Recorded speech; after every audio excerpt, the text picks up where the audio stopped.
All right, let's jump right in. What is a brand? Now, that seems like a pretty simple question, doesn't it?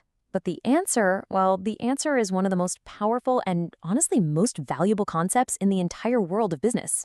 Because, before we can really wrap our heads around what a brand is, we have to be crystal clear on what it isn't. So, first things first, let's bust some of the biggest myths out there. So, let's just put the question out there, front and center. I want you to think about your favorite brands for a second. What are you actually thinking of? Is it just a name or maybe a symbol, like the Nike swoosh or Air India's Maharaja? Look, those things are identifiers, for sure. They're absolutely crucial pieces of the puzzle, but they aren't the brand itself. Okay, so then maybe it's the actual thing you buy, right? The car you drive, the soap you use, the laptop sitting in front of you. We're getting closer, but that's still not quite it. A product is tangible. You can hold it in your hand. A brand, that's something else entirely. And this is where it gets really, really cool. The true essence of a brand, where it really lives. It isn't in a factory, it's not in a designer studio. Nope. It's located in a much more complex and frankly way more valuable place. And here it is. This is the big reveal. A brand is a collection of perceptions in the mind of the consumer. It's not what the company tells you it is. It's what the customer believes it is. At its very core, a brand is an idea. And this definition just works so perfectly because it separates the physical thing from the intangible idea. It confirms that a brand doesn't live on a store shelf, it lives inside your head. And that right there is the secret to brand loyalty. It's an emotional connection, it's a relationship. Which leads us to this incredibly powerful thought. A brand is the most valuable real estate in the world. Why? Because it's a corner of the consumer's mind. And once a company owns that little piece of real estate, they have an asset that is so difficult for any competitor to ever take away. So if a brand is this collection of feelings and perceptions, how in the world do companies actually build one? Well, it definitely doesn't happen by accident. There's a very clear strategic blueprint that they can follow. It all really boils down to making these 5 key decisions. It starts with the most fundamental question of all. Should we even put a brand on this product? From there, you figure out who's sponsoring it, what to name it, how to use that name across different products, and then way down the line, whether you might need to reposition it in the market. This whole process can actually be mapped out. It's a journey from that very first should we brand this question through naming and strategy, all the way to a possible repositioning later on.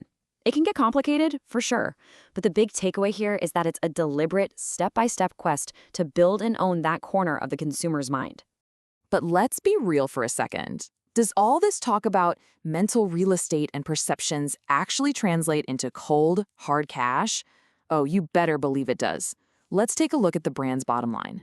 Let's start with a fantastic example from back in 1993, when Coca-Cola went out and acquired brands like Thumbs Up.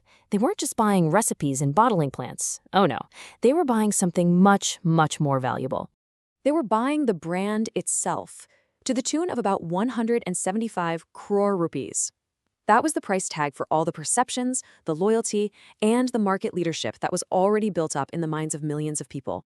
And that wasn't just some fluke. Just a few years later, in 1997, Hindustan Lever did something very similar when they went after the iconic Indian beauty brand Lakme.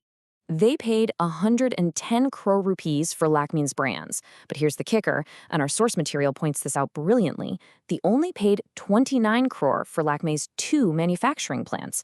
That tells you everything you need to know about where the real value was. So why on earth would a company pay so much money for just an idea? Well, it's a massive strategic shortcut. You instantly get a ready-made market. You save years of time and a fortune in money you would have spent building a brand from scratch. And get this, the return on investment can be surprisingly quick. It's not uncommon to make back the entire acquisition cost in less than 4 years. Okay, so even though we know a brand is an intangible idea, it still needs a physical way to introduce itself to you, the consumer. This is like the very first handshake, and it happens right there on the store shelf. Now, it's really important to know that packaging and labeling have 2 totally different jobs. I like to think of the packaging as the bodyguard. Its whole purpose is to protect the product inside, grab your attention with a cool design, and make it easy to use. The label, on the other hand, is the informant. It's there to give you the facts, ingredients, manufacturing dates, how to use it. One attracts you, the other informs you. 2 distinct roles. So when you put it all together, the strategy, the value, the packaging, what is the end game here? What is the ultimate goal of all this effort? It's simple. It's to move a customer up the loyalty ladder. And this model from brand strategist David Aker is just fantastic for explaining it. At the very bottom, you have the switcher, who has zero loyalty and will jump to another brand for a better price in a heartbeat. Move up a step, and you have the satisfied buyer. And then the habitual buyer, who just finds it easier to stick with what they know. But then it gets serious. You get to the brand friend, someone who genuinely values the brand. And at the very top, the absolute peak, is the devoted fan, the person who is deeply committed and will go out of their way to find that brand, and only that brand.